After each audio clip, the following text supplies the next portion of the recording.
puse el mail, por si que ya está grabando, Amparo. Sí, sí, profe. Bueno, para los que están escuchando y no son alumnos, acá yo le puse el mail por cualquier, no sé, si me quieren escribir algo, preguntar algo, lo que fuera, para los que no me conocen y puedan llegar a ver el mail, a ver alguno de los videos, me quiere hacer algún comentario, les dejo mi mail. Bien, les cuento esto que es anecdótico. Cuando empezamos las clases virtuales, yo doy dos materias en la facultad, una en cuarto año civil y esta. En el cuarto año civil fui modificando los PowerPoint que ya tenía hecho. Tenía hecho PowerPoint de toda la carrera, de toda la materia. Y los fui modificando, ampliando, porque es distinto dar en un PowerPoint presencial que darlo así.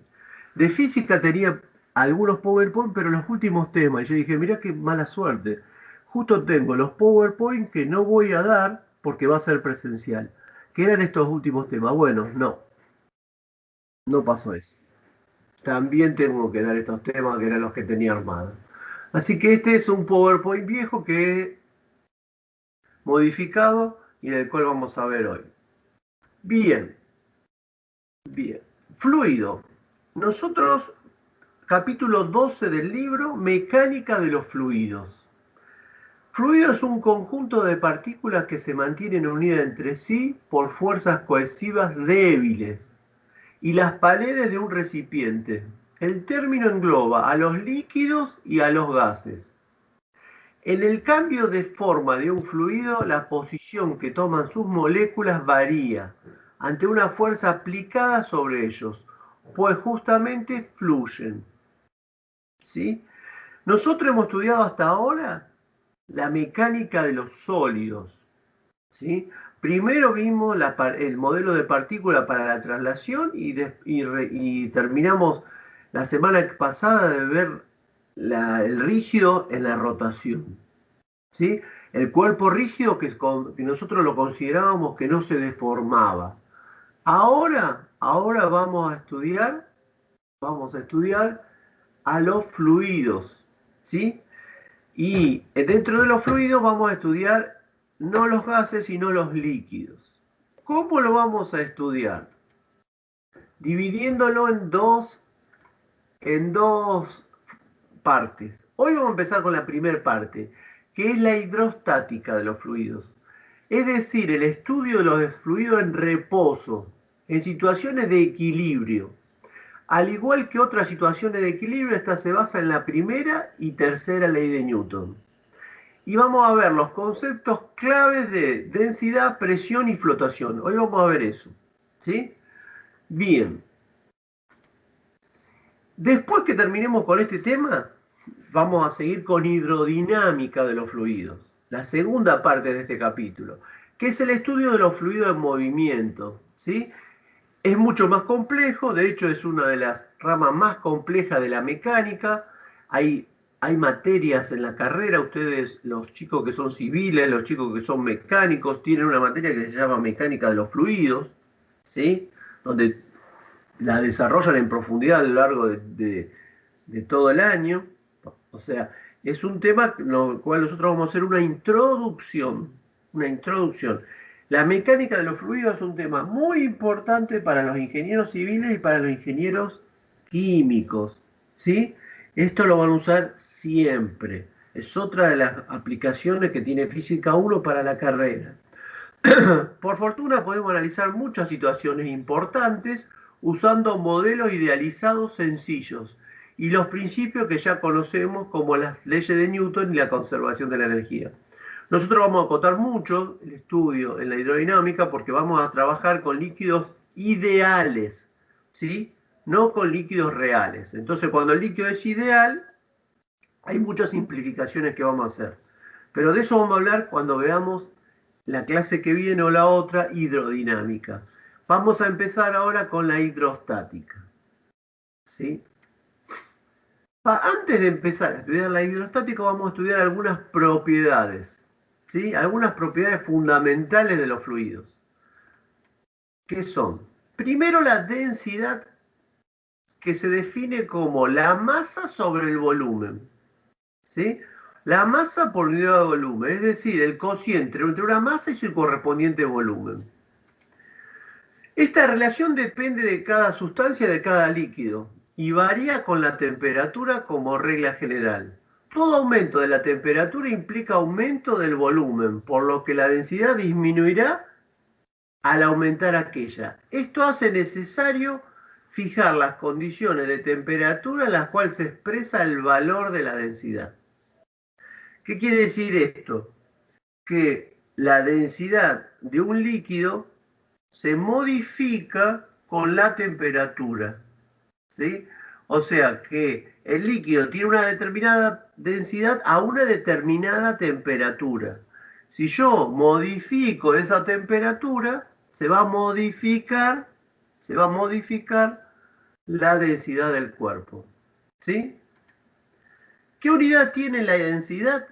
En el sistema internacional, la densidad se mide en kilos, porque la masa está en kilos, y el volumen está en metros cúbicos. Quiere decir que la densidad de un líquido va a ser kilos sobre metros cúbicos. La densidad del agua, por ejemplo, es 1000 kilos el metro cúbico. Si yo los kilos los paso a gramos y los metros cúbicos los paso a centímetros cúbicos, sabiendo que 1000 gramos es un kilo y que un metro cúbico son 1.000.000 de centímetros cúbicos, me queda que la densidad del agua la puedo expresar como 1 gramo por centímetro cúbico, ¿sí? O 1000 kilos sobre metro cúbico en el sistema internacional. Bien, densidad relativa. ¿Se entiende entonces lo que es la densidad? A lo mejor ya lo habían dado. ¿Cómo se ve la pantalla esta? Porque modifiqué las dimensiones. ¿Se ve mejor? ¿Se ve más grande? ¿O hay alguna parte de la pantalla que no se ve? Sí, se ve bien. Se ve bien, profe. ¿Se ve mejor o peor que las anteriores? Mejor. Mejor, bien. Entonces lo voy a seguir haciendo así. Bien, es la relación entre la densidad de una sustancia, la densidad relativa, es la densidad de, por ejemplo, la densidad relativa de el acero. Bueno, la densidad del acero es 7.800 kilos sobre metros cúbicos. Esa es la densidad del acero. O sea, yo corto un determinado volumen de acero, mido la masa, determino la masa de ese material, calculo el volumen con sus dimensiones, hago la relación entre esa masa y ese volumen y me da 7.800 kilos sobre metros cúbicos. Ahora, la densidad relativa, ¿qué es? Esa densidad dividida en una densidad conocida. O sea, la densidad relativa es un número adimensional. ¿Por qué? Porque cuando yo divido dos densidades que están con la misma dimensión, me va a dar que las unidades se anulan. Por lo tanto, la densidad relativa del acero es 7,8. ¿Por qué? Que es 7.800 dividido la densidad del agua, ¿sí? Que se toma agua destilada a 4 grados centígrados. La densidad del agua destilada a 4 grados centígrados determina la densidad, es 1000 kilos sobre metros cúbicos, la del agua. Entonces cuando hago 7.800 dividido 1000, 7,8. Eso es para los sólidos y los líquidos. Si en cambio, yo quiero calcular la densidad relativa de un gas, lo voy a dividir, el patrón no es el agua, sino es el aire a 0 grados centígrados, ¿sí? Y a presión atmosférica normal. ¿Cuánto es la densidad del aire? ¿Cuánto es la densidad del aire en esas condiciones? Es 1,2928 kilos sobre metro cúbico. ¿Qué quiere decir? Que la masa que hay en un metro cúbico de aire, aunque parece que fuera cero, no es cero, ¿sí? Si yo mido la masa que hay en un metro cúbico de aire, en un metro por un metro por un metro, me da 1,29 kilos, ¿sí? Muy bien, por eso, por ejemplo, el gas natural tiene una densidad mayor que la del aire. Por eso, el gas natural El gas natural, sí, cuando hay una pérdida de gas, ustedes ven que el gas asciende, ¿sí? En cambio, el gas envasado tiene una densidad menor que la densidad del aire. Entonces el gas envasado queda en la parte, se va al piso, se va para hacia, queda en la parte inferior, ¿sí? Bueno, eso es la densidad relativa para calcular la densidad si a mí me dicen el gas natural tiene 1,55 de densidad, ese 1,55 ¿qué quiere decir? Que tiene 1,55 de este valor, o sea, 1,55 por 1,29.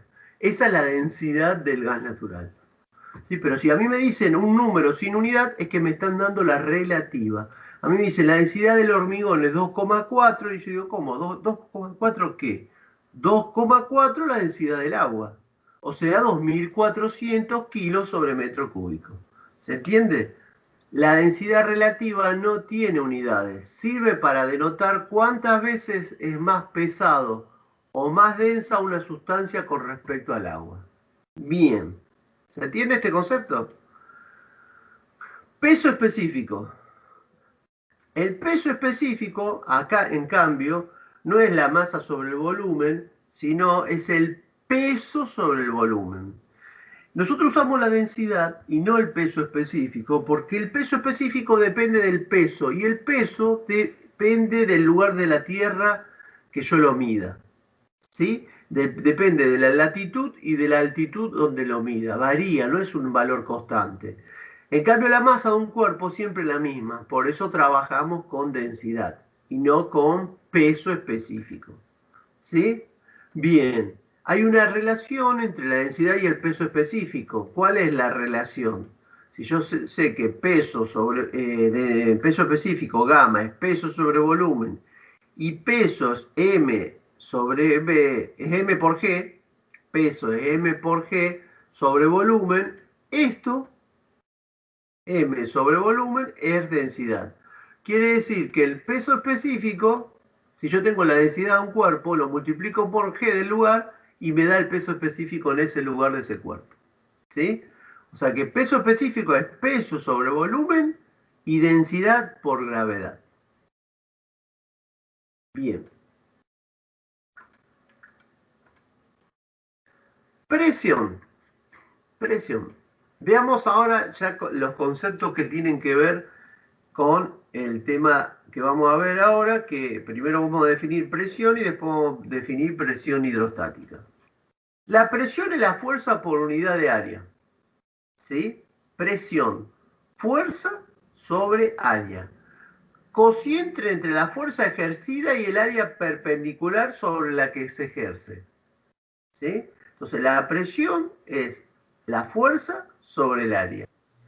La unidad de presión en el sistema internacional es el pascal. ¿Qué es el pascal? Newton sobre metro cuadrado. Si la fuerza yo la mido en newton y la superficie en metros cuadrados, la presión me da ese newton sobre metro cuadrado, pascal. ¿Sí? Bien. La presión es un concepto que está íntimamente relacionado con la fuerza y con el área. ¿Sí? ¿Por qué los clavos y la hoja terminan en punta? Perdón. ¿Por qué terminan en punta? Porque si el área es muy finita, el área es muy chiquita, va a ser mucho más fácil clavar el clavo o el alfiler en una superficie. ¿Sí? Si yo tuviera que la punta no es un puntito, sino es grande, tendría que aplicar una fuerza muchísimo más grande que mis brazos con el martillo no tienen para poder poner el clavo. ¿Sí? ¿Por qué es más fácil caminar en la nieve con unas raquetas especiales que tan solo con botas? ¿Por qué? Porque esto lo que hace es aumentar la superficie. ¿Sí? Entonces, ¿qué sucede? Mi peso es constante. Si yo voy con zapatos comunes, voy a ejercer mucha presión sobre y en la nieve me voy a enterrar en la nieve. ¿Sí? ¿qué pasa? No voy a poder caminar. Si yo aumento la superficie, mi peso sigue siendo igual, pero al haber una superficie mucho más grande, como es peso, presión es peso sobre superficie, disminuye la presión y ya puedo ir caminando mejor. ¿Sí? Ya me puedo ir moviendo mejor. ¿Sí? Lo mismo sucede, las huellas que dejan los zapatos. Perdón. ¿Qué hice? Ahí está, la huella que dejan los zapatos sobre la superficie de la tierra es más profunda, un taco de aguja de un calzado de mujer que la de un taco de zapato de hombre. ¿Sí? ¿Por qué? Porque en este caso la fuerza se distribuye en una superficie acá muy chiquitita. ¿Sí? Entonces hay mucha presión sobre la tierra. En cambio, en este caso se distribuye a lo largo de la superficie pareja del zapato. Bien, eso se comprueba bien porque por el ruido que hacen estos zapatos cuando viene una chica caminando, se siente mucho el ruido. ¿Por qué? Porque hay mucha presión en este punto. Bien, unidades de presión en el sistema internacional. Dijimos que era el Pascal. A diferencia de los otros temas que hemos dado, donde solamente hemos trabajado con el sistema internacional, en el sistema de presiones no nos alcanza solamente con el Pascal, porque en el sistema de presiones usa unas cuantas unidades más de las que nosotros hemos utilizado hasta ahora, otros sistemas. ¿Sí? Fíjense todos los sistemas de presión que hay. Está el hectopascal, la varia, el bar, el minibar, la ATA, la PSI, el TOR, la atmósfera. Son todas formas de medir presión. Por ejemplo, los alumnos, cuando van a la gomería o a la estación de servicio a inflar las cubiertas del auto, ¿en qué unidades le ponen? ¿Cuánto le ponen de presión a alguien que tenga auto? ¿Cuánto le pone de presión a los neumáticos?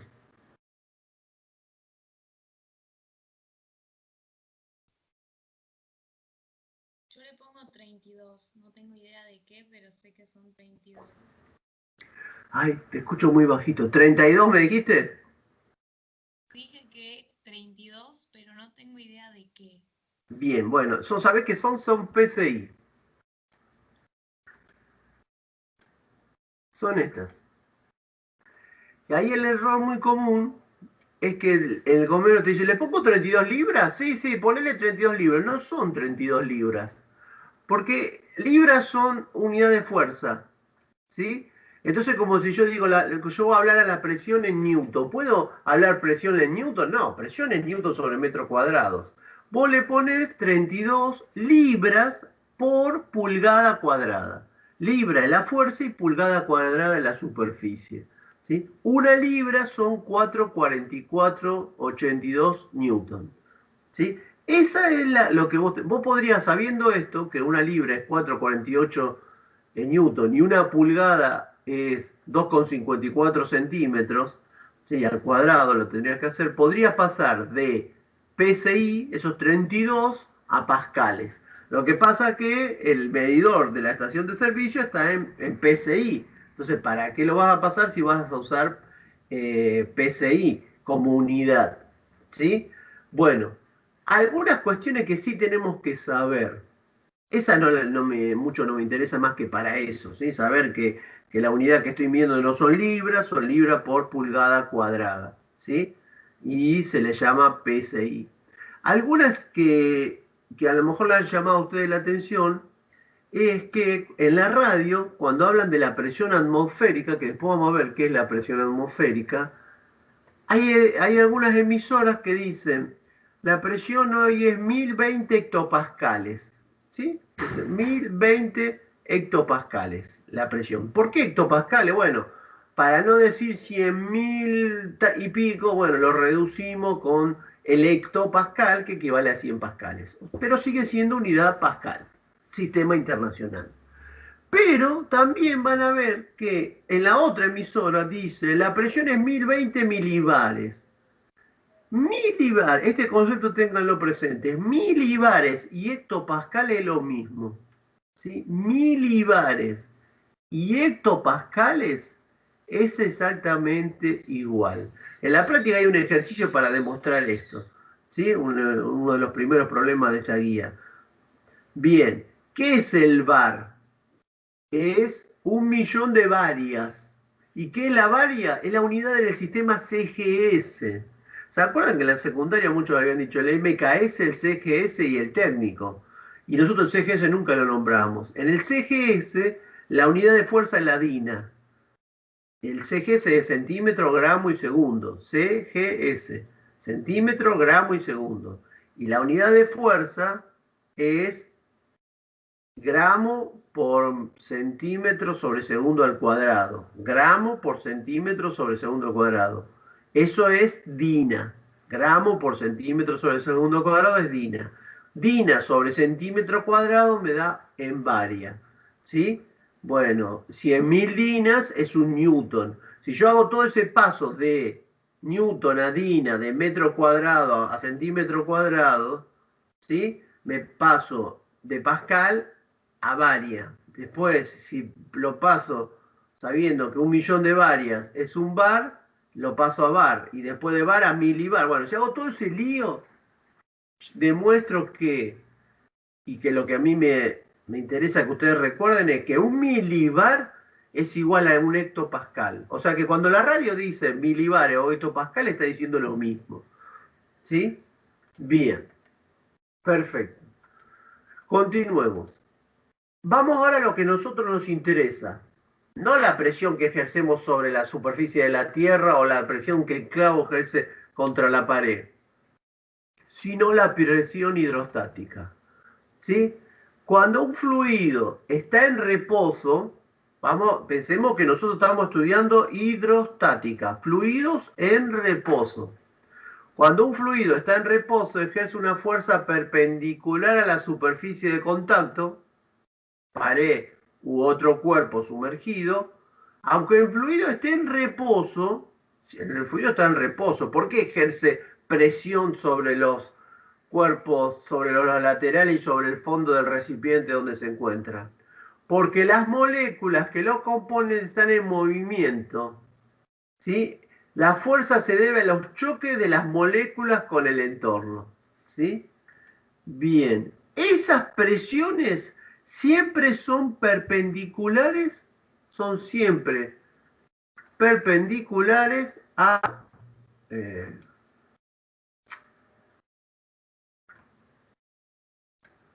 la superficie, ¿sí? Por eso acá es así, es siempre perpendicular. Si yo tengo un cuerpo así, esta va a ser perpendicular ahí y esta va a ser perpendicular ahí. Siempre esas presiones son perpendiculares. Bien, y esas presiones que dijimos que eran la fuerza sobre el área. ¿Está? Bien. Vamos a ver ahora qué relación hay entre la presión hidrostática y la profundidad. O sea, vamos a ver ahora si mayor profundidad significa igual o mayor presión. Vamos a suponer que tenemos un recipiente, ¿sí? Como vemos aquí, y tomamos dentro de ese recipiente un volumen del mismo líquido que voy a analizar. O sea, voy a pensar que tengo este volumen de este mismo líquido y digo que tiene sobre la cara superior una presión P por A. ¿Sí? ¿Por qué digo P por A? Porque yo dije recién que la presión era dF sobre dA. ¿Sí? Entonces, la fuerza va a ser la presión por el área. ¿Sí? Bien, entonces acá tengo una fuerza sobre esta cara, que es la presión que hay en este punto por el área. Acá abajo tengo una presión que va a ser el área, pero en lugar de P va a ser P más delta P. ¿Qué sería delta P? La diferencia de presión que hay entre la cara superior y la cara inferior. ¿Sí? A su vez, este volumen de agua, de líquido, de fluido, tiene un peso, m por g. Y DI es la altura. DI es la altura del fluido. La altura que tiene este fluido represento que DI. Y el área de la parte de la cara de arriba y de abajo, que son iguales, lo represento con A. Bien, si nosotros planteamos ahora la condición de equilibrio, si no funciona, que no me funciona, ¿qué pasó? Ahí. Suponemos que la densidad del fluido, vamos a suponer en este caso que el fluido es el mismo fluido en todo el volumen, no son agua y aceite, que son fluidos con distinta densidad, sino que es el mismo fluido. Y que obviamente la gravedad no varía en este volumen. Entonces, el elemento del fluido está en equilibrio. Esto está en equilibrio, ¿sí? Por lo tanto, es válida la sumatoria de la fuerza en I. ¿Qué fuerza tengo en I? La fuerza sobre la cara superior, la fuerza sobre la cara inferior y el peso. Esta fuerza sobre la cara superior y el peso van hacia abajo. Y la fuerza que ejerce el líquido sobre la cara inferior van hacia arriba. ¿Sí? Por lo tanto, voy a poner positiva la que va para arriba, esta, sobre la cara inferior, negativa la que va hacia abajo, ¿sí? Sobre la cara superior y el peso. Bien. Lo que voy a hacer ahora es, bueno, poner que la masa del cuerpo, la masa de este líquido, es la densidad del líquido por el volumen, ¿sí? ¿Se acuerdan ustedes que antes nosotros dijimos que densidad era masa sobre volumen? Sobre volumen. Entonces, si yo acá tengo masa y despejo masa de acá, ¿qué me queda? Densidad por volumen. ¿Y el volumen del cuerpo cuál es? El área por la altura. ¿Sí? Bien, y el G queda. Bien, en esta ecuación veo que tengo A y A en los tres términos, por lo cual lo puedo anular. Y acá tengo P y menos P. ¿Sí? Por lo tanto, esta ecuación queda que la variación de la presión es ρ G por diferencial de I.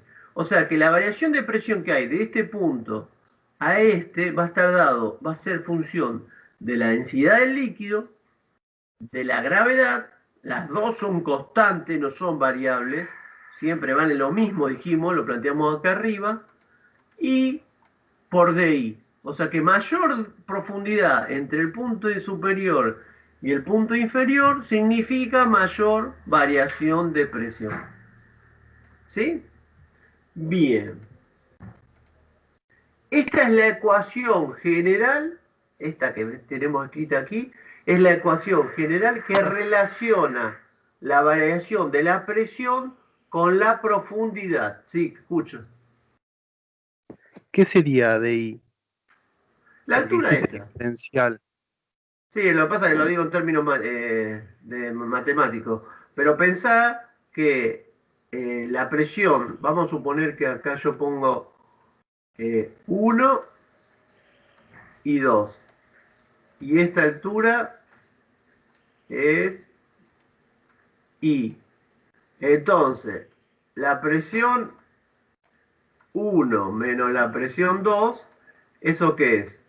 El diferencial de presión. Sería como delta I. Un delta I, exactamente. Es ρ, G, y el DI, ¿qué sería? Este I que tengo acá. O sea que en el punto 1, tengo una presión. Si yo paso este para allá, ¿sí? Si yo digo, bueno, ahora lo voy a hacer. Si yo P1, este negativo lo paso para allá, digo que en el punto 1 tengo la misma presión que en 2, pero le tengo que sumar ρg por la altura. Eso es lo que estoy diciendo. ¿Sí? Yo lo doy así porque así está para que si ustedes buscan en el libro haya coherencia. Bien, fíjense ahora vamos a hacer la presión en un punto de profundidad determinada. Voy a tener un punto 1 a una profundidad 1. Un punto 0 en la superficie del líquido. ¿Ven que acá es la superficie libre del líquido? Bien, un punto 2, un punto 3, ¿sí? Que están a una profundidad I2 o I3. Entonces yo digo lo siguiente. Sabiendo esto, yo digo, bueno, entre 2 y 1, como dije recién, entre 2 y 1. ¿Cuánto es la diferencia de presión entre 2 y 1? Rho G diferencial de I. Mi diferencial de I es I2 menos I1. ¿Y qué es I2 menos I1? H. Uy, perdón. ¿Sí? Entonces, la diferencia de presión entre el punto 1 y el punto 2 está dada por Rho G H. ¿Sí? Ahora, si yo en lugar de plantear entre 2 y 1, planteo entre 0 y 2, donde 0 no es cualquier punto, es un punto sobre la superficie libre del líquido, si digo P2 menos P0, vuelvo a aplicar esta ecuación de acá arriba, vuelvo a aplicar la ecuación fundamental, es Rho G I2 menos I0, pero I0 es 0. La profundidad acá es 0, porque yo la profundidad la estoy midiendo desde la superficie libre hacia abajo. Bien, entonces, ¿qué me queda a mí? Me queda que la presión 2, la presión en el punto 2, es igual a la presión 0 más Rho G y 2. Y esta es la ecuación que me determina la profundidad, que me determina la presión hidrostática en un punto dentro de un volumen de líquido. En un punto que está a una determinada profundidad. Por ejemplo, si yo lo hago en el punto 1, me queda esta expresión con I1. ¿Cómo es la presión en 1? Mucho más chica que la presión en 2. ¿Sí? ¿Por qué? Porque Rho y G son constantes. ¿Qué varía? ¿Cuál es mi variable? I1, I2, I3. ¿Cómo es I1 más chica que I2? Quiere decir que a medida que yo me voy sumergiendo en el agua y voy aumentando la profundidad, aumenta la presión. Por eso, cuando nosotros nos tiramos en la pileta y queremos bucear, nos empiezan a doler los oídos cuando vamos sumergiéndonos. ¿Por qué? Porque a mayor profundidad, mayor presión. Y esa presión nosotros donde más la sentimos es en nuestros oídos, de nuestro cuerpo. ¿Sí? Entonces, la presión es directamente proporcional a la profundidad. ¿Y la profundidad cómo se mide? 0 en la superficie libre del líquido y positiva para abajo. ¿Sí? 1 metro de profundidad no es menos 1 metro, es 1 metro. ¿Sí? 2, 3, 4, 5 metros, así se mide la presión hidrostática. Quiere decir que esta presión, que se llama presión manométrica o presión relativa, que está dada por la suma de estos tres términos, cuando está en la superficie libre del líquido, ¿cuánto vale? ¿Cuánto vale esta presión en la superficie libre del líquido? Esta presión que dijimos que se llama presión manométrica.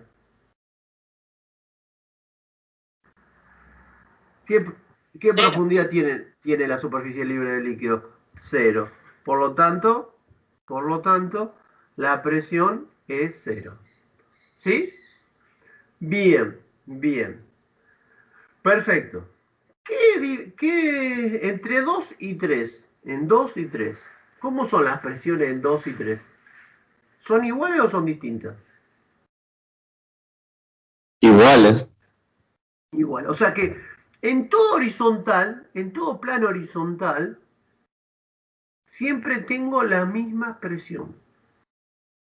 ¿Sí? Y no depende de la forma del recipiente. No depende de la forma del recipiente. ¿Sí? Por ejemplo, en esta línea que yo hice acá, abajo, todos esos puntos tienen la misma presión, no importa que tenga esta forma, esta o esta. ¿Sí? ¿Por qué? Porque la presión se mide vertical, nunca se mide inclinada.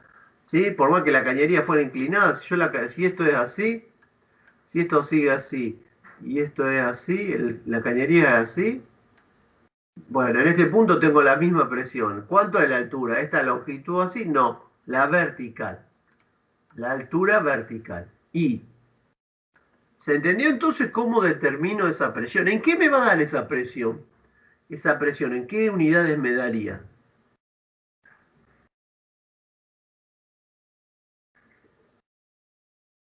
En pascales. En Pascal. Vamos a ver si es cierto. Fijémonos acá. Densidad. Kilos sobre metros cúbicos, ¿sí? ¿Estamos de acuerdo con que la densidad era kilos sobre metros cúbicos? Era masa sobre volumen. G. Metros segundo cuadrados. Y. Metros. Este de metros lo anulo con este y esto me queda cuadrado. Kilo por metro sobre segundo cuadrado es Newton. Sobre metro cuadrado. ¿Cuál es la unidad? Pascal. Newton sobre metro cuadrado. ¿Estamos? Obviamente en el sistema internacional. Si yo lo hago en el CGS, ¿qué me va a dar? Dina sobre centímetro cuadrado, que era varia. ¿Sí? Pero bueno, vamos a pensarlo en sistema internacional. Bien, entonces ya sé cuánto vale la presión hidrostática en un punto a la profundidad, en cualquier punto de la profundidad. Recuerden que este I se mide desde la superficie libre del líquido para abajo positivo. Profe, Sí, preguntas. profe, Te escucho. ¿me escucha? Martín, dale. ¿Cómo anda? ¿Bien? Oh, de 10. Me De 10 alegro. me sale una bien. Profe, recién ahí en la última que estuvo, que suprimía los metros, ¿no le faltó suprimir uno? Ah, me hiciste borrar. Acá tengo Cuando le quedó, kilo, sí, kilogramos sobre metro cuadrado, el otro metro ya lo había... metro cúbico. Sí, Metro segundo cuadrado. Y metro. Yo esto no lo toco porque ¿esto qué es? sí, Newton. sí, Newton, profe. Ah, no, Newton yo por pensé que... metro Sí, sobre metro cúbico. Entonces ahí este y este me queda cuadrado y me queda Pascal. Si yo anulo este con esta no me queda Newton. Por eso no claro, lo... claro, yo pensé que le había faltado ese, por eso. Ah, no, fue adrede. ¿Estamos? Bien, para demostrar que es Newton sobre metro cuadrado. Perfecto. Sigamos. ¿Cuál de estos buzos, fíjense ya acá cómo mejoró el PowerPoint, ¿no? ¿Cuál de estos buzos está expuesto a mayor presión? De 25 metros. El de 25 metros, obviamente. ¿Sí? Bien. Vamos a ver ahora qué es esto de la presión atmosférica que me da el servicio meteorológico todos los días. Y al igual que la temperatura y la humedad, no es un valor constante. ¿Sí? Todos los días tenemos distinta temperatura, distinta humedad y distinta presión atmosférica. Quiere decir que depende de las condiciones climáticas cuánto va a ser esta presión atmosférica. ¿Sí? ¿Qué es la presión atmosférica? Es la presión que ejerce el aire, que dijimos que tiene una densidad determinada, una masa determinada, sobre la superficie de la Tierra. ¿Sí? Fíjense, es la presión que ejerce sobre un metro cuadrado de la superficie de la Tierra toda la masa de aire que se encuentra dentro de la atmósfera. ¿Sí? Todo eso ejerce una fuerza gravitacional. Dividido el área me da la presión atmosférica. Repito que va a depender en el lugar de la Tierra donde lo mida y va a depender de las condiciones climáticas. ¿Sí? Cuando se mide la presión atmosférica se está midiendo la presión que ejerce el peso de una columna de aire sobre un metro cuadrado de área de la superficie terrestre. ¿Sí? La presión atmosférica en la superficie de la Tierra a nivel del mar en promedio, acá hay una cuestión importante, ¿no? Que uno dice, la presión atmosférica es 101.325 pascales. No. Es es la normal. No. No, porque es la media, es la promedio. ¿Sí? Ese es un valor promedio. O sea que si yo tengo en lugar de 101.000, tengo 98.000, digo que tengo presión baja. ¿Por qué? Porque está por valores menores a la media. Si yo tengo 103.000, digo que tengo mayor presión. Tengo presión atmosférica alta. ¿Sí? Bien. Yo vivo en un pueblo donde hace 15 años hubo un tornado muy importante que se llevó medio pueblo, ¿no? Esa tarde que pasó el tornado, había una presión bajísima, ¿sí? Nos sentíamos re mal, porque la presión, la previa al tornado, fue una disminución importantísima de la presión. Y lo notaba sobre el cuerpo de lo mal que te sentías, ¿sí? Bien, en ese caso, ahí la presión disminuyó. Esa presión, que no es que siempre sea, y que ustedes en un problema no pueden tomar, bueno, a ver, la presión atmosférica, ¿cuánto es? 101.325. No tomo esa presión. Es como si yo digo, ¿la temperatura cuál es? Y tomo siempre 24 grados centígrados, porque es digamos, una temperatura media. ¿Sí? Una temperatura donde el cuerpo no tiene ni frío ni calor, es una temperatura bastante agradable. Entonces yo digo, bueno, hago un problema. ¿Y qué temperatura? ¿Siempre voy a tomar 24 grados? No, pero hoy hace 30 o hace menos 5 grados bajo cero. Es un valor intermedio, medio. Bueno, es lo mismo con esta presión atmosférica. Yo no puedo usar este valor si no me dicen la presión atmosférica es tanto, no puedo usar este valor medio. ¿Sí? Bien, entonces existe algo que se llama presión absoluta. ¿Sí? Presión absoluta. ¿Qué es la presión absoluta? Es la presión atmosférica más la presión manométrica o relativa. O sea, cuando yo calculo la presión en un líquido a 20 centímetros de profundidad, puedo calcular la presión manométrica o puedo calcular la presión absoluta. En el enunciado del problema me pueden pedir calcular la presión manométrica o calcular la presión absoluta. ¿Qué diferencia hay entre la absoluta y la manométrica? La manométrica es ρ, G por I.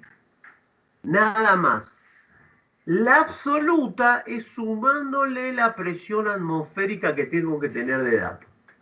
¿Sí? O sea que a ρ, G por I le llamo presión relativa o manométrica. Entonces, la presión absoluta, ¿qué es? Esta P absoluta es la atmosférica más la presión manométrica. ¿Y la presión manométrica cuál es? Es la presión hidrostática, es ρ, G por I.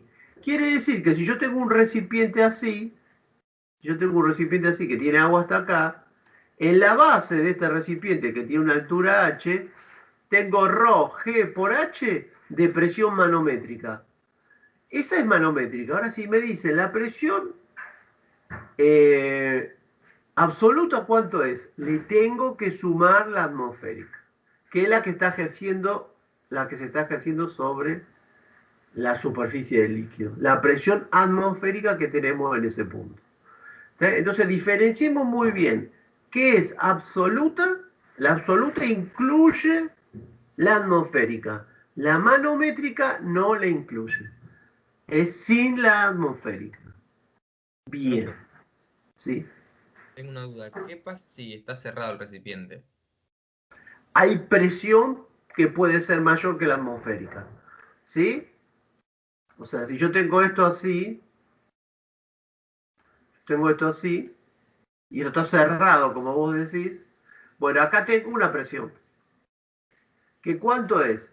Si yo acá le puse un ruptor de vacío, que es un cañito, con un agujerito acá así, un cañito así, acá es presión atmosférica, porque entra el aire por el agujerito acá, y esto es presión atmosférica. Los tanques de agua de los edificios tienen un ruptor de vacío. ¿Sí? ¿Por qué? Porque no tienen una tapa abierta, porque entraría la tierra, las palomas. Entonces, ¿qué tienen? Un cañito deberían tener, ¿no? Un cañito así, con una malla metálica para que no entren bichos, nada, que hace que el aire entre por acá y esté en presión atmosférica. ¿Sí? Ahora, si yo lo cierro herméticamente, puedo tener mayor presión que la atmosférica.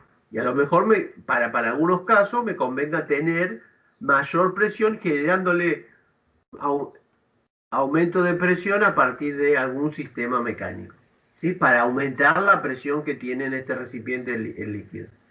Y esa ¿Sí? presión sería la manométrica. Depende cómo la midas. Depende cómo la midas, porque vos podés considerar la manométrica o podés considerarla como absoluta, ¿sí? Pero en ese caso sería una presión absoluta. ¿M? Porque cuando yo lo tengo así, cuando yo lo tengo abierto el tanque, ¿sí? ¿Qué tengo acá? Una presión atmosférica. ¿Sí? Entonces, si yo lo cierro, bueno, ¿y qué tengo acá? Depende cómo lo represente, cómo lo calcule, voy a tener una atmosférica, una manométrica o una absoluta. Me tienen que decir, la presión P dentro del recipiente es de tantos pascales, y me tienen que decir, la presión absoluta es de tantos pascales, la presión manométrica es de tantos pascales, porque si no, no sé cuál es, a cuál se está refiriendo. Generalmente me dan la atmosférica, me dan la manométrica porque... No, ahora voy a ver eso que me pregunta. Me dan la presión manométrica para que no dependa de la atmosférica. ¿Por qué? Porque la atmosférica cambia.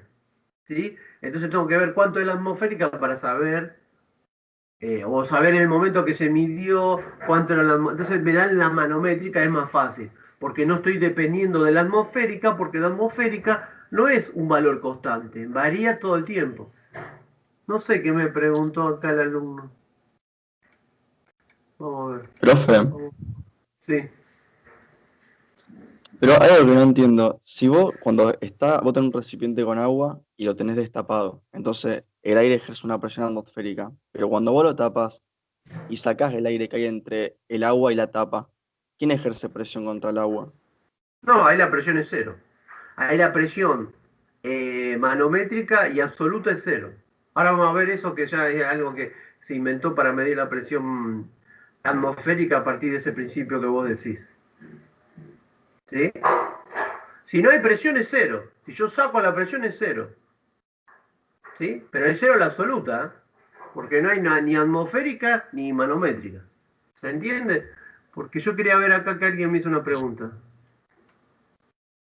A ver, voy a volver acá a ver qué decía la pregunta. Que no la entendí. Tomás. Profe, entonces la presión manométrica sería P2 menos P1. ¿Cómo? A ver, la presión manométrica, sí, entre dos puntos es eso. Es la presión que hay entre 2 y 1. La diferencia. Cuando hablo de diferencias, es otra cosa importante, ¿no? Cuando hablamos de diferencias,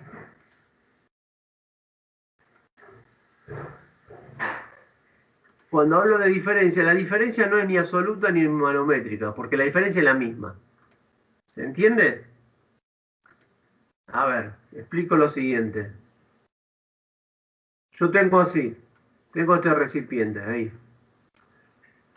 Y tengo el punto 1 y el punto 2.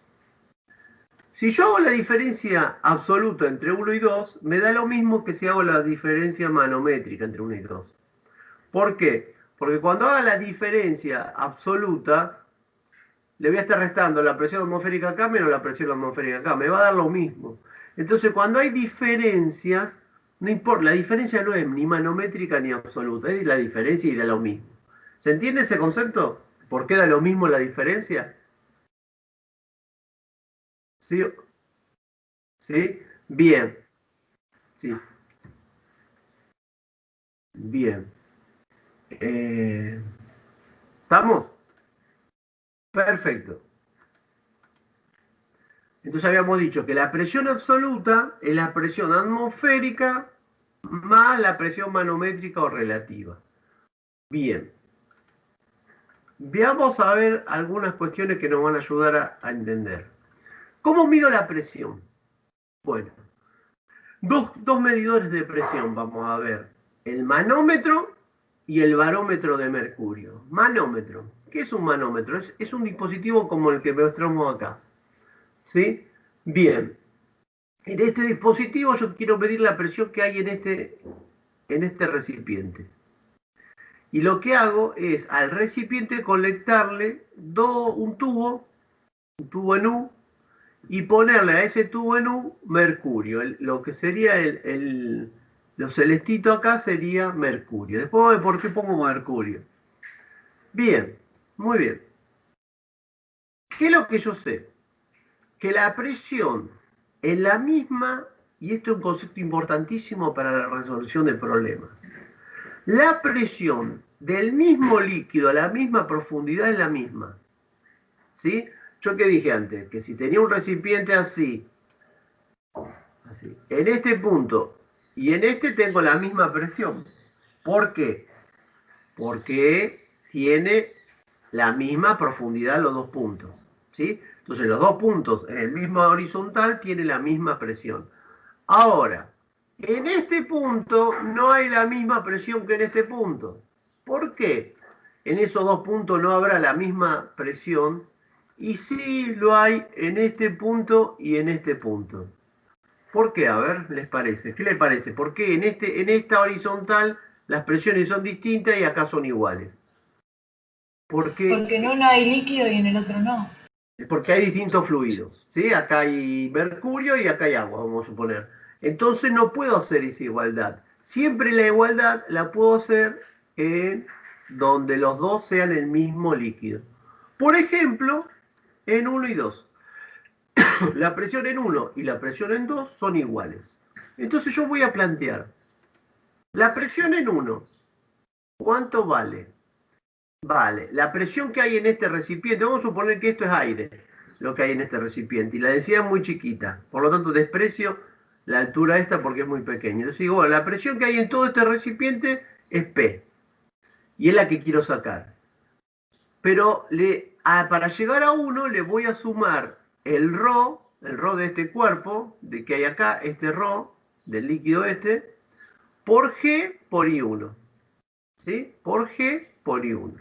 Entonces, eso me da la presión en 1. Ahora voy a calcular la presión en 2. La presión en 2 va a ser la presión atmosférica, que está acá arriba. La estoy planteando como absoluta, ¿no es cierto? Porque estoy planteando la atmosférica. Es la presión que hay acá, que se ejerce sobre ahí la atmósfera, sobre esa superficie, más ρ del líquido celeste, por G por I2.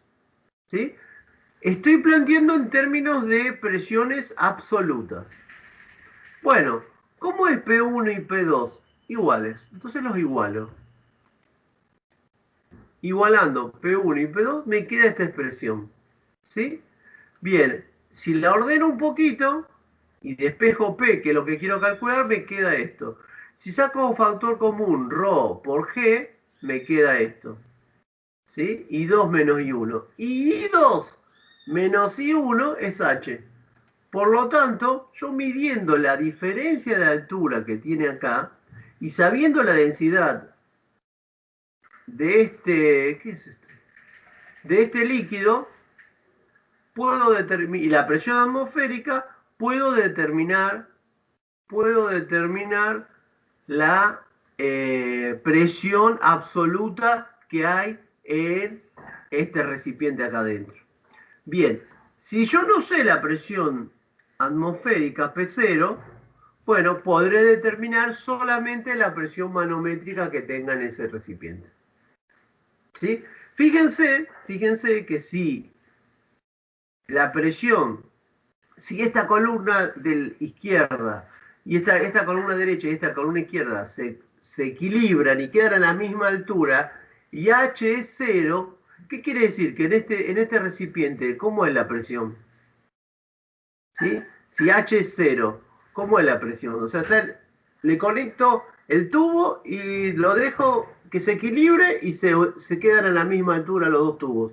¿Qué presión tengo acá adentro del recipiente ese circular?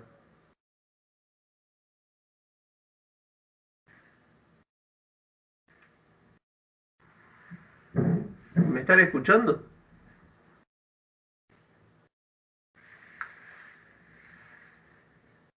Sí, profe, pero no entendí. Si cuando planteo, acá yo, esta rama en U, yo la conecto a esta cañería, ¿sí? Y el mercurio, vamos a suponer que esto es mercurio, hizo que, como acá había más presión, subió a esta altura hasta allá. ¿Qué pasa? ¿Qué pasa si cuando hago eso, esta rama llega hasta acá y esta llega hasta acá? Las dos quedan a la misma altura, las dos coinciden. H0. Si H es 0, ¿cuánto es la presión que hay en este recipiente? La de la atmósfera. Es la presión atmosférica. ¿Sí? Es atmosférica. ¿Y qué pasa si este sube hasta acá y este baja hasta acá? ¿Qué presión tendré acá? Y menor a la de la atmósfera, digamos. Menor que la atmosférica. ¿Sí? Menor que la atmosférica. ¿Sí? Una depresión que se llama, porque es menor a la presión atmosférica. ¿Se entiende? O sea que cuando mayor sea H, más grande es H, mayor es la presión manométrica que hay en este líquido o en este conducto. Bien, eso me permite, el manómetro me permite medir presión manométrica porque si yo anulo este término ahí, midiendo H, determino presión manométrica que hay en ese recipiente. Que es 0, que es negativa o que es positiva. La puedo determinar con este sistema. ¿Sí? Para eso se utilizan los manómetros. Bien, bien. Veamos el barómetro de mercurio. ¿En qué consiste el barómetro de mercurio? Bien. Yo tengo un tubo. ¿Sí? Un tubo que tiene más o menos 1 metro de alto. Este tubo de acá hasta acá abajo tiene 1 metro de alto. En este recipiente hay mercurio también. Lleno este tubo de mercurio, ¿sí? Con la boca para arriba, lo lleno de mercurio. Y lo doy vuelta y lo introduzco dentro de este otro. Baja y a una determinada posición se equilibra. Y lo que me preguntaban antes, ¿qué sucede? Al haber hecho eso, al haber tenido acá mercurio y al descender, me queda que acá no hay presión. La presión manométrica en ese punto es 0. ¿Sí? La presión atmosférica en ese caso absoluta sería 0. No hay presión. Entonces digo, bueno, ¿cuánto vale la presión en 1 y en 2, que serían en la base de este recipiente? Bueno, en los dos hay mercurio, por lo tanto sostengo que la presión en 1 y la presión en 2 son iguales. ¿Sí? Bien, vamos a calcular la presión en 1 por acá y la presión 2 por el tubo. Entonces digo, bueno, la presión en 1, acá. ¿Qué presión hay en 1? Absoluta. La presión atmosférica más, recuerden que esto grisecito es mercurio. Mercurio es Hg. Bien, entonces, la densidad ahora no es del líquido, es mercurio. ¿Por qué? Por esta profundidad. Esa es la profundidad en la presión que hay acá abajo. ¿Se entiende esa? La presión absoluta que hay en la base del recipiente. Ahora calculo la presión en 2, pero viniendo desde acá arriba. Entonces digo que en 2 es P0 más ρ del mercurio por G por I2, la altura que hay hasta acá abajo. Bien. Esto dijimos que era ¿cuánto? 0. Y ahora lo que digo es que la presión en 1 y la presión en 2 son iguales. Entonces las igualo. Si las igualo me queda eso. Bien. Esto que está acá lo voy a pasar restando. Y me va a quedar esta expresión. Y voy a sacar factor común, densidad del mercurio y G. Y me va a quedar I2 menos I1. ¿Y qué es I2 menos I1? H. Por lo tanto, el barómetro de mercurio, yo lo tengo en el laboratorio, ¿sí? Que no se caiga, bien sostenido. Y mido H en esto acá, tiene una graduado, donde el 0 comienza acá, ¿sí? Acá está el 0, ¿sí? Y tiene graduado 10, 20, 30, hasta 70 por acá, bien. Mido cuántos milímetros de columna de mercurio hay, y esa cantidad de milímetros de mercurio lo multiplico por G, o bueno, lo pongo en metros, por G, por la densidad del mercurio, y ¿qué me da? La presión atmosférica que tenemos en este momento. ¿Sí? Esa altura son los famosos 760 milímetros de mercurio, que son la presión atmosférica en condiciones medias, la que nos da 101.325 pascales. Ese valor está entre 76 centímetros. Cuando tengo valores menores a 76, tengo valores menores de presión a la promedio, y cuando tengo más de 76 centímetros, tengo valores de presión mayor a la promedio. Bien, ¿por qué utilizo mercurio para hacer esto? Porque la densidad del mercurio es 13.600. La densidad del mercurio es 13.600. Kilos sobre metros cúbicos. Kilos sobre metros cúbicos. ¿Qué quiere decir eso? Que tengo 13,6 veces la densidad del agua. Si yo, en lugar de usar mercurio, uso agua, este tubo de 1 metro, en lugar de tener 1 metro, va a tener que tener como 13 metros, 14 metros, va a tener que tener un edificio para poner el tubo y que no se me rompa. ¿Sí? Por eso siempre usamos como líquido manométrico el mercurio, porque es un líquido que tiene una densidad muy grande. Entonces, con alturas muy pequeñas puedo medir grandes diferencias de presión. Ese motivo es el cual se utiliza el mercurio. ¿Sí? Bien, a pesar de que es contaminante, vieron que los termómetros se dejaron de hacer de mercurio porque, bueno, es peligroso, no es... Pero bueno, pero tiene esta particularidad, que es una densidad muy grande, por lo tanto disminuye la altura de en este caso. Sería imposible hacer un barómetro de agua. ¿Por qué? Porque necesitaría una cañería de 13, 14 metros de alto. ¿Dónde lo pondría? Es medio difícil. ¿Se entiende entonces cómo mido la presión atmosférica? Muy bien. Acá para las chicas les traje un pintón que es Pascal para que vean el pelo, qué lindo que era. En 1623, contemporáneo de Newton, tenemos a Pascal. ¿Qué fue lo que hizo Pascal?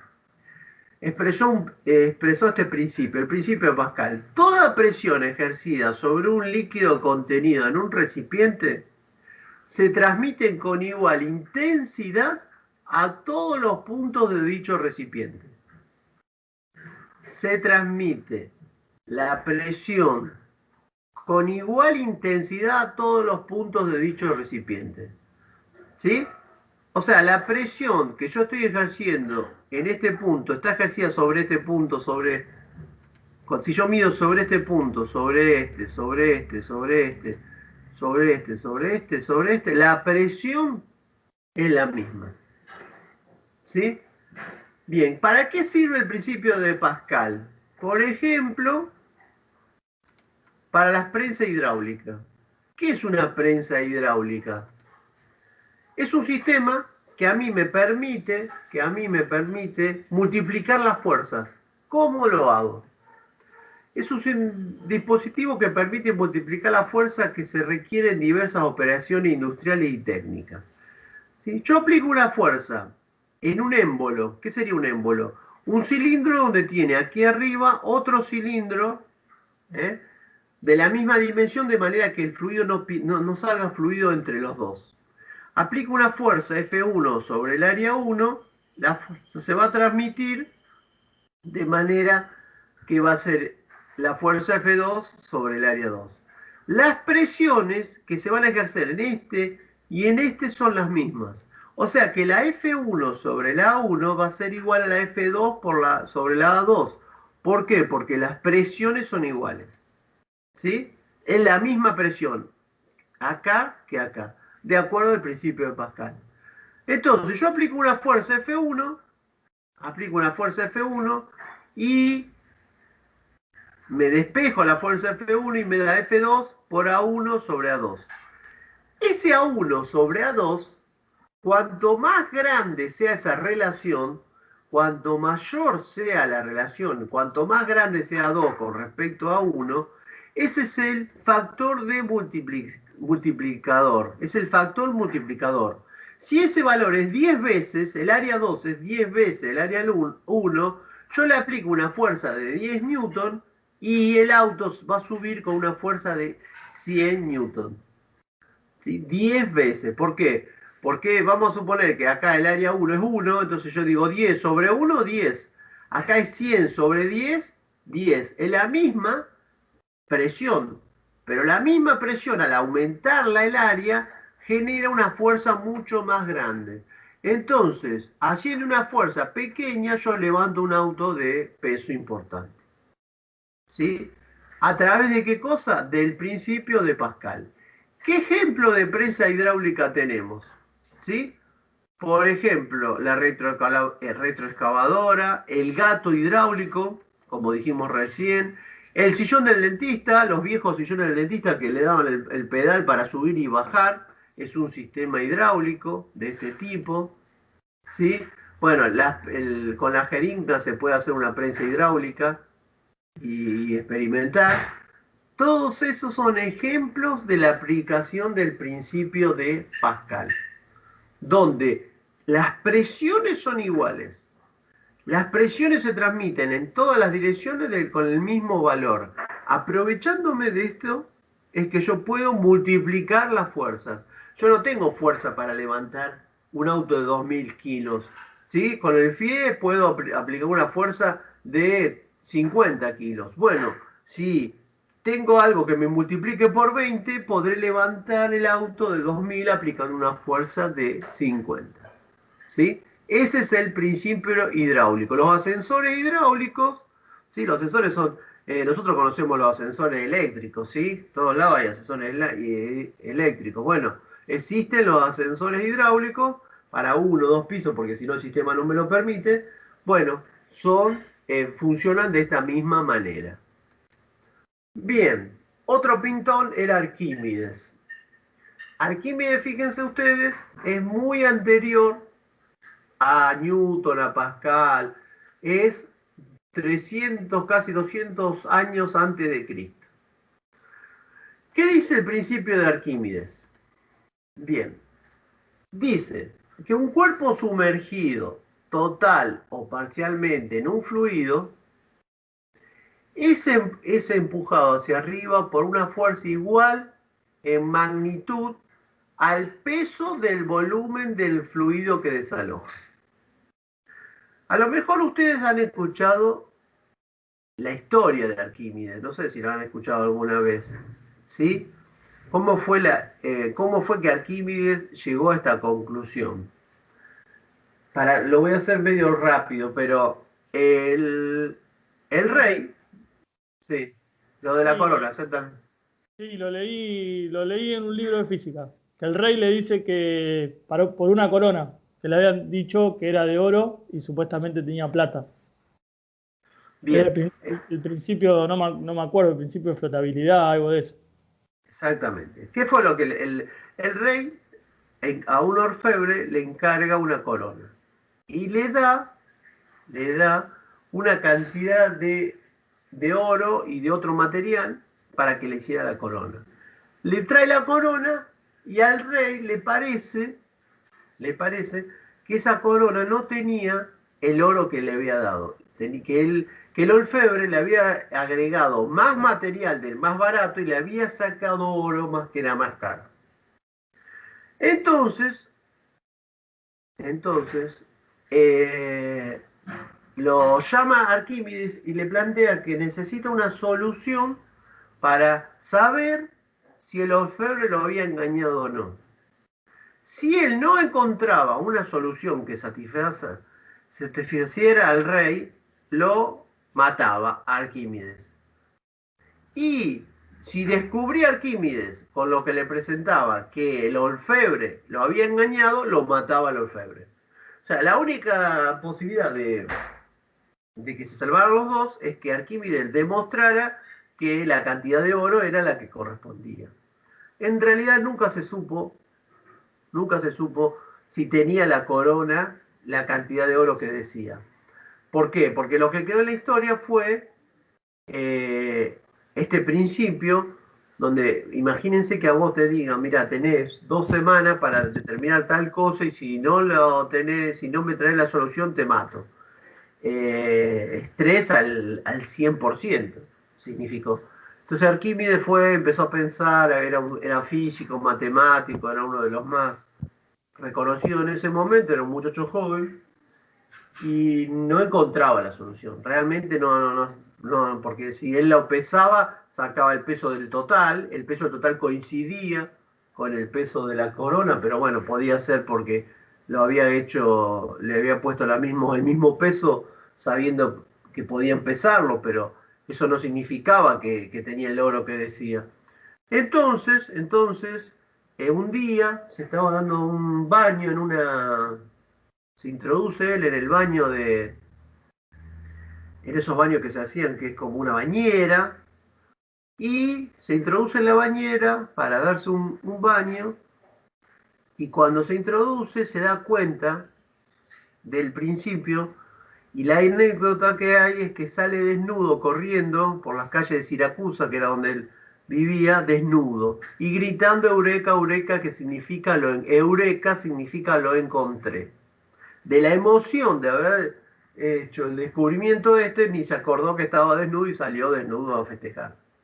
Bueno, esa es la anécdota que todos los alumnos recuerdan, pero nadie sabe lo que dice el principio de Arquímedes ni nadie lo sabe usar, porque es más fácil acordarse una historia de un loco que andaba desnudo por la calle que de loco no tenía nada, que lo que dice el principio.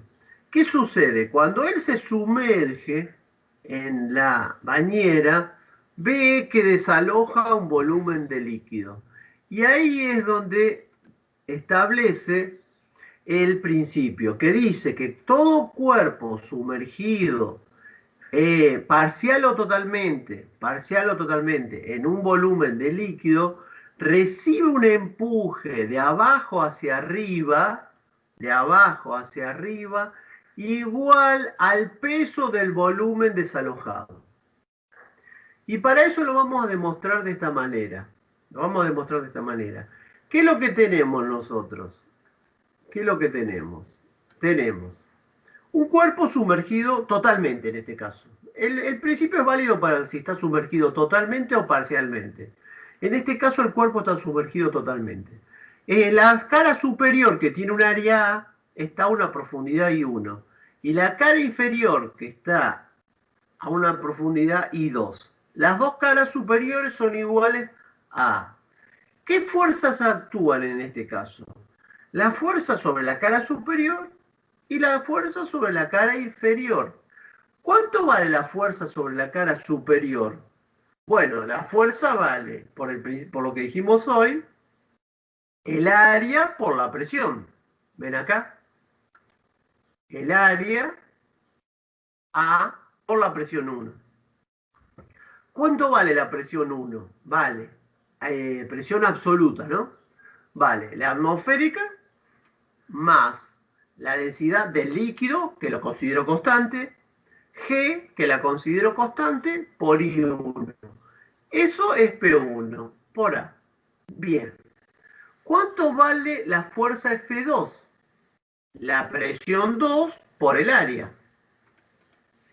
La presión 2 por el área. ¿Cuánto vale la presión 2? Bueno, vale la presión atmosférica más la densidad del líquido por G por la profundidad 2 por el área. Bien. Él dice que el empuje es la fuerza que se obtiene de sumar estas dos. El empuje es la resultante de estas dos fuerzas. F para arriba positiva menos F para 1 negativa. Obviamente que el empuje, se dan cuenta ustedes, que va para arriba porque sobre la cara inferior se le ejerce una fuerza más grande que sobre la cara inferior. ¿Sí? Por eso si yo tiro una madera al agua, ¿sí? Se sumerge y flota. ¿Qué es lo que lo hace flotar? La fuerza 2, que es mayor que la fuerza 1. Cuando flota, se equilibran las dos fuerzas. Y la fuerza 2 y 1 queda flotando equilibrado. Después vamos a ver eso. Entonces, esa fuerza resultante entre la presión, la fuerza de presión sobre la cara inferior y la cara superior, se llama F2 menos F1. Muy bien. Reemplazo F2 por todo esto. F1, todo esto. Si me fijo yo acá, la presión atmosférica acá está sumando y acá está restando. ¿Sí?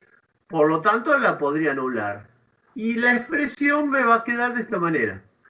Rho G y 2 por A menos Rho G y 1 por A. Muy bien. Tengo Rho, tengo G y tengo A. Tengo Rho, tengo G y tengo A. Saco factor común. Rho GA me queda I2 menos I1. ¿Qué es I2 menos I1? No. ¿Qué es? La altura del cuerpo. La altura del cuerpo. La altura del cuerpo. Entonces, bueno, me fui muy rápido. Esto es la altura, ¿sí? Esta es la altura. Y la altura por el área, ¿qué me da? Si yo multiplico el área por la altura, ¿qué me da? El volumen. El volumen, ¿sí? Por lo tanto, el empuje es la densidad, y yo acá le agrego líquido, porque no es la densidad del cuerpo, es la densidad del líquido, porque ¿quién es el que está ejerciendo el empuje? ¿El cuerpo o el líquido le ejerce al cuerpo? El líquido. Entonces, el empuje es la densidad del líquido por la gravedad, por el volumen del cuerpo.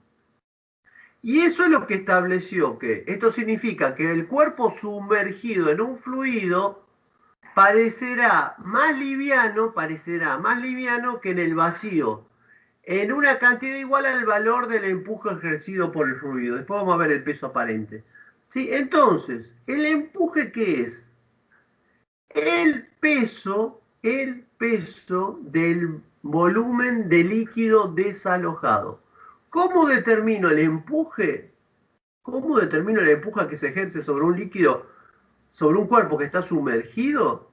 ¿Cómo? La densidad del líquido por la gravedad, por el volumen sumergido. El volumen, en este caso, es el volumen total. Si el cuerpo está flotando, es por el volumen sumergido. ¿Por qué? Porque yo sumerjo una parte del volumen y desaloja solamente el volumen sumergido, no el emergido.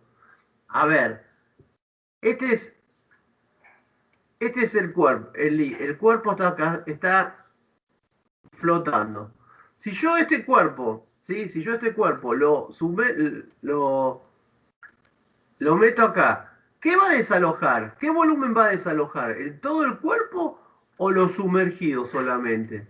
Lo sumergido va a desalojar.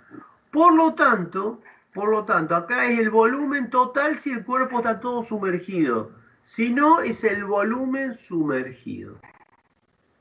Bien. Veamos ahora un poquito la fuerza del empuje. ¿Cómo es? Porque después vamos a tener que resolver problemas. ¿Qué quiere decir? Que el cuerpo en este caso, por ejemplo, en este caso que no está sumergido, que está flotando, tiene un peso y un empuje. En ese caso, el empuje y el peso son iguales y opuestos porque el cuerpo está en equilibrio. ¿Sí? el empuje va a ser igual al peso del cuerpo. Entonces, ¿el empuje qué es? Densidad del líquido por G por el volumen. ¿Sí? Esta expresión se le llama fuerza de empuje o fuerza de flotación. Si el cuerpo de masa M se introduce un fluido, quedará sujeto a dos fuerzas verticales: el peso del cuerpo y la fuerza del empuje. Bien.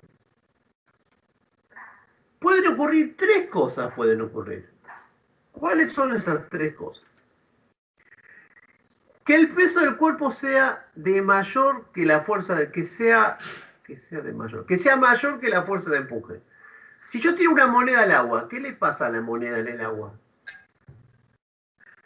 Flota. ¿Flota la moneda? Se hunde, profe, por mayor densidad. Bien, la moneda se va al fondo, ¿sí? ¿Qué será? Que el peso será más grande que el empuje, entonces, si se fue al fondo. Esa fuerza peso, cuando está en el fondo aparece otra fuerza. ¿Cuál es la otra fuerza que aparece en el fondo cuando está apoyado en el fondo? La manométrica. La normal. La normal. Está apoyado en el fondo, si el cuerpo está acá, el cuerpo está acá. ¿Qué fuerzas actúan sobre este cuerpo? El empuje, el peso, pero el peso es más grande. Entonces, ¿qué aparece acá? Una normal que le hace para arriba, de manera que sigue estando en equilibrio. Pero aparece una tercera fuerza que es la normal, que en este caso no aparece. Sí, existe otro caso que sería que el peso del cuerpo sea igual que la medida de la fuerza del empuje. Que el peso del cuerpo sea de igual medida que la fuerza del empuje. Eso sería que el cuerpo esté así. Que el cuerpo esté así. Ahí. En el sumergido a dos aguas se dice. ¿Sí? Que está sumergido en equilibrio. No flota ni se va al fondo. En ese caso, el empuje y el peso del cuerpo es igual. Bien. Y en tercer caso, si yo tiro una madera al cuerpo, como en este caso, ¿qué le pasa a la madera? Flota. ¿Sí? Que el peso del cuerpo sea de menor medida que la fuerza del empuje. Bien, en ese caso el cuerpo flota. Entonces hay tres posibilidades: que el cuerpo flote, que el cuerpo quede en equilibrio en el medio del seno del líquido, o que el cuerpo se vaya al fondo. ¿Eso de qué depende? Como dice Martín, de la densidad del cuerpo. ¿Sí? Si el peso, que es M por G, es mayor que el empuje, ¿sí? El peso, por ejemplo, de la moneda es mayor que la fuerza del empuje, ¿qué le pasa a la moneda? Se va al fondo. ¿Sí? Si el peso es menor o igual que el empuje, entonces el cuerpo flota total o parcialmente en el fluido. Flotar totalmente sería así. Y en este caso sería flotar parcialmente. ¿De qué depende de que un cuerpo flote o se vaya al fondo? De la densidad del cuerpo. Si el cuerpo tiene igual densidad que el fluido, el cuerpo va a estar en equilibrio, va a estar sumergido a dos aguas. Si el cuerpo tiene menor densidad que el fluido, va a flotar. Y si el cuerpo tiene mayor densidad que el fluido, se va a ir al fondo. ¿Sí? O sea, ¿de qué depende? De la densidad del cuerpo. Muy bien. ¿Se entiende esto?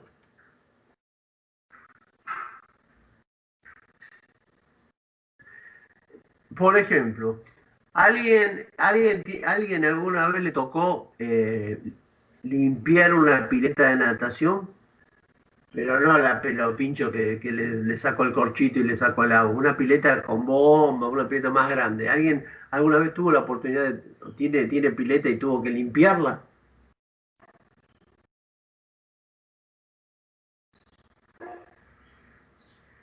Yo no tengo, profe, pero he visto cómo se limpia. Bien. A Zoe, su papá la manda a limpiar la pileta.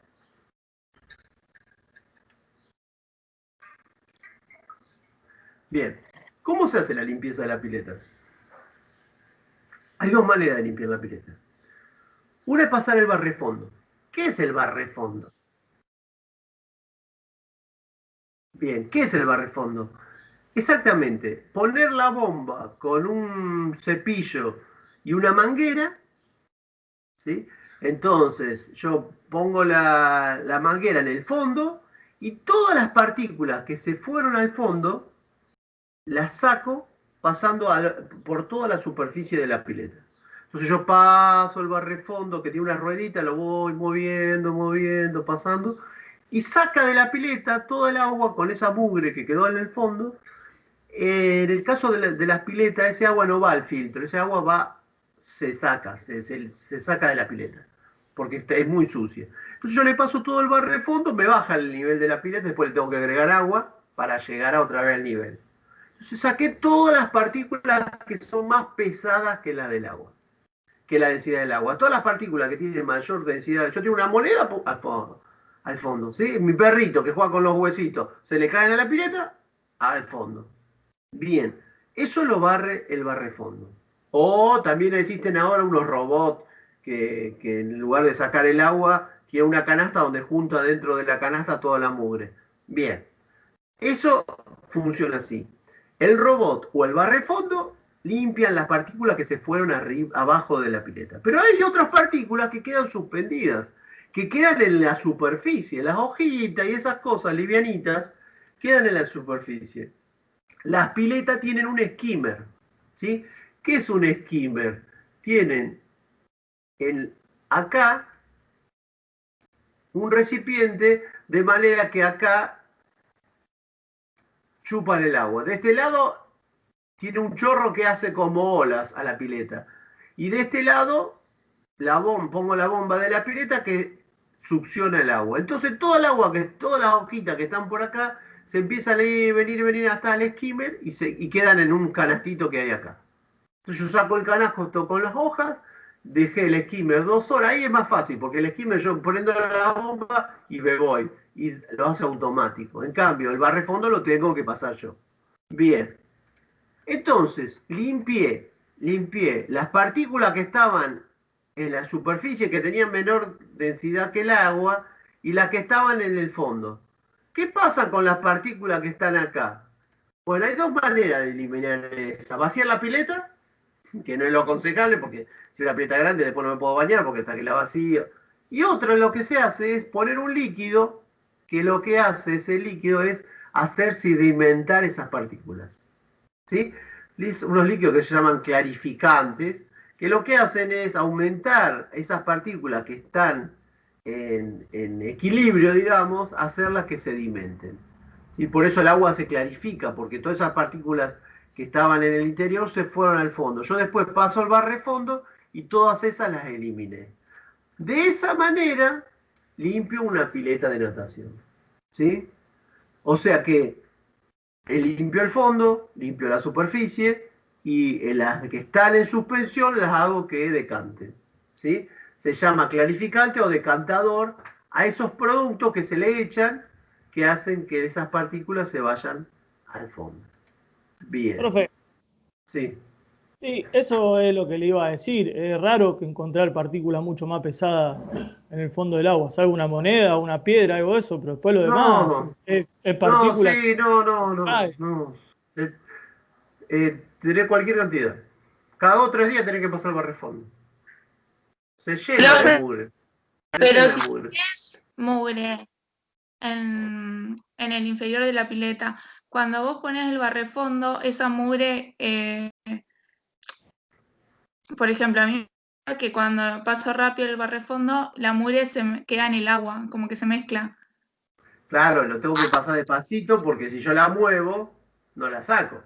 Entonces tengo que pasar. Mi señora, por ejemplo, dice, me reta porque dice, pará, hacerlo despacio, no ves. Bueno, justamente. ¿Por qué? Porque si vos, son partículas que si le pasás rápido se te mueve todo y al final te queda sucio, lo tenés que pasar con mucho cuidado. Bien suavecito para que chupe lo máximo posible, porque la que se movió, subió y tenés que esperar que decante para nuevamente. Si vos lo movés mucho, las partículas que están en el fondo se mueven y quedan en suspensión. Entonces el barrefondo no las chupa. ¿Sí? O sea que es un trabajo que hay que tener cuidado para que quede bien. O pasarlo muchas veces. O sea, pasarlo cada 2 o 3. En el verano, si la pileta la usás y si hay tormenta o lluvia, tenés que pasar. Vos decís, no, ¿qué va a haber en el fondo? No, sí, las hojas, todo la hoja cae en la pileta, ¿qué pasa? Flota. Pero si la dejás 3 o 4 días, se pudre y se empieza a descomponer y se va al fondo. Y la tenés que sacar. Si no te creas. Sí, profe, pero a lo que voy es lo que queda entre la superficie y el fondo, digamos, lo que está en el medio es digamos, la decantación. Sí, eso, lo que pasa que no estamos hablando también de que si yo no le pongo el cloro, el agua se pudre y bueno, y se pone verde, fea también, o sea que también hay otra cuestión química ahí, ¿no? Pero físicamente las partículas de suspensión no deberían ser importantes. Sí, si no le paso el barrefondo, veo la mugre toda en el fondo y no me da ganas ni de meterme, ¿sí? Hasta que no paso el barrefondo. Y si hay hoja y viento, se llena porque no sé por qué parece, pero que todas las hojas van adentro de la pileta. Es como que pasa eso. Bueno, vamos al peso aparente. ¿Qué es el peso aparente? Si yo tengo un cuerpo y en la mano, un cuerpo en la mano, tiene un peso, ¿sí? La normal, en ese caso la normal que yo le ejerzo, es igual al peso. Entonces a mí me da una sensación de que pesa 2 kilos, por decir algo. Bien. Ahora, si yo ese mismo cuerpo lo meto dentro del agua, aparece lo que se llama el peso aparente. ¿Por qué? Porque en el agua el peso aparente sería el peso del cuerpo, pero como hay un empuje que se está ejerciendo al cuerpo, a mí me parece que el cuerpo pesará menos. Por eso hablamos del peso aparente, que es el peso que nosotros es más fácil sostener un cuerpo en el agua que en el aire.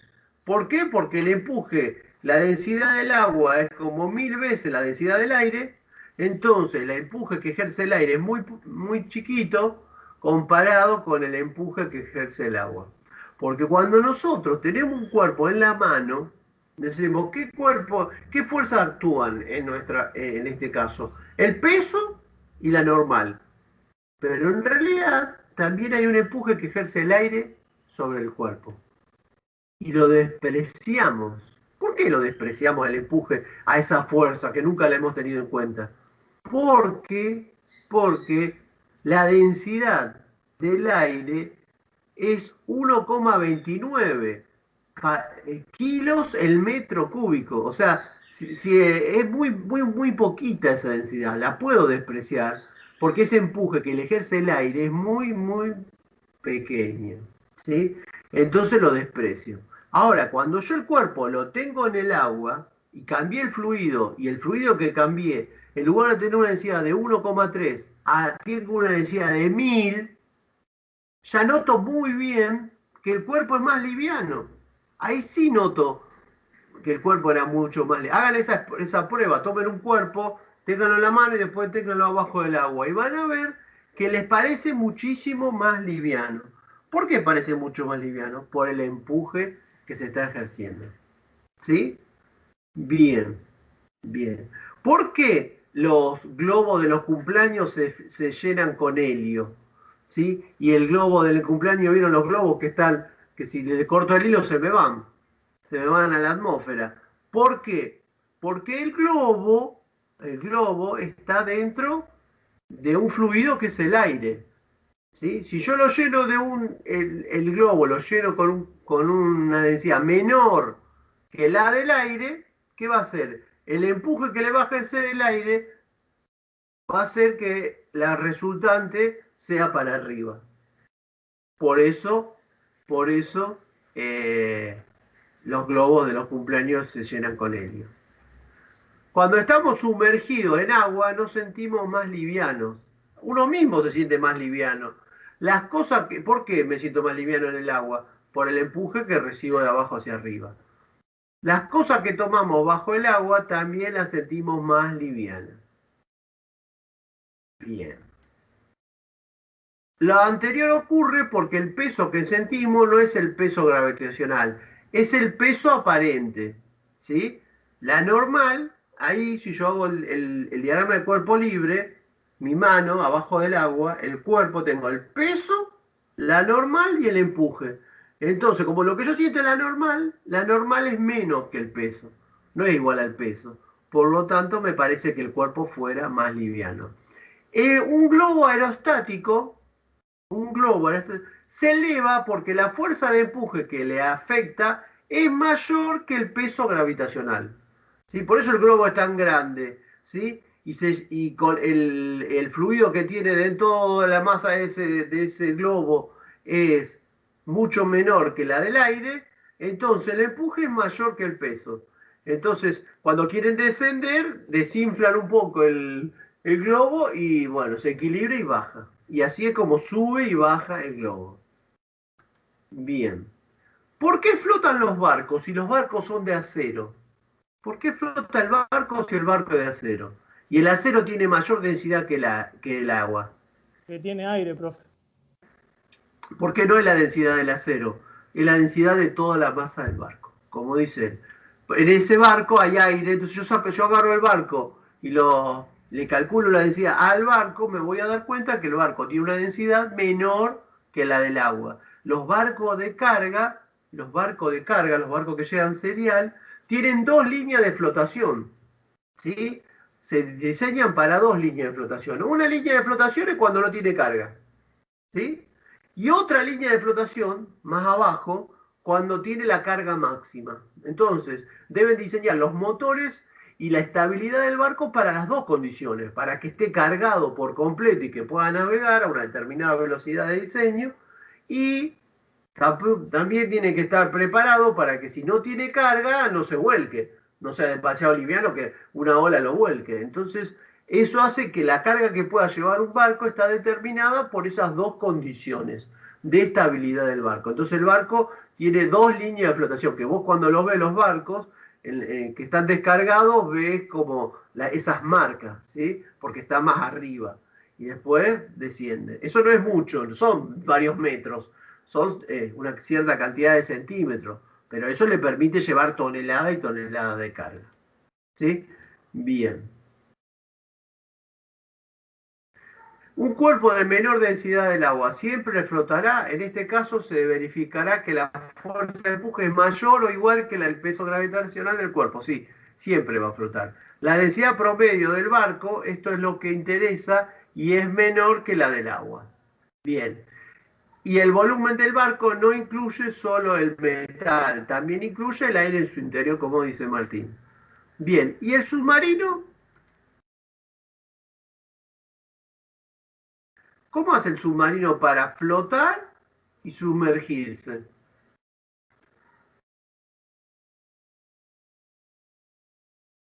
Bien, lo que tiene el submarino es que tiene una parte del submarino, tiene una cavidad que se abre y se puede llenar de agua o de aire. Entonces, si el submarino se quiere hundir, abre esas compuertas y la llena de agua. Cuando llena de agua, esa compuerta tiene mayor densidad que el agua. Entonces, ¿qué le pasa al submarino? Se hunde. Cuando el submarino quiere subir, desaloja ese agua y lo vuelve a llenar con aire, ese compartimento. Entonces, ¿qué hace? Sube. Así es como funciona el principio del submarino.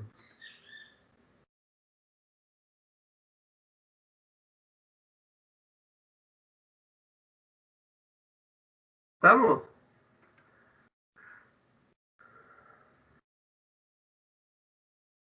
Bien.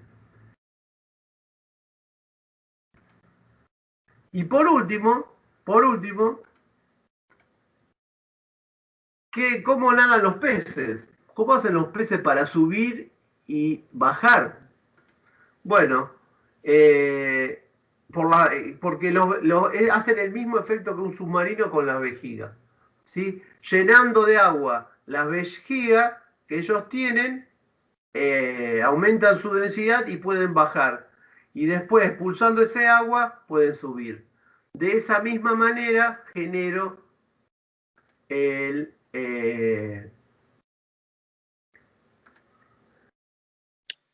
Profe, en esta movimiento diapositiva, vertical. sí. ¿Sí? ¿Cómo? En esta diapositiva sí se le cortó lo que dice ahí. Sí, viste, para que lo voy a poner. Así se ve.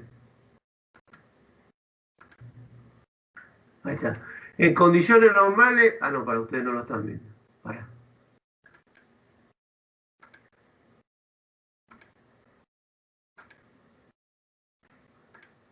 En condiciones normales, la densidad media de un pez es ligeramente mayor que la densidad del agua. En este caso, un pez se hundiría si no tuviese un mecanismo para ajustar su densidad. La regulación interna del tamaño de la vejiga natatoria, que es la que regula. De esta manera, los peces mantienen una flotabilidad neutra mientras nadan a diversas profundidades. ¿Sí? Bien. Es algo muy natural que ellos hacen, pero les permite aumentar y disminuir su profundidad. Bueno, la clase que viene vamos a hacer algunos problemas de empuje.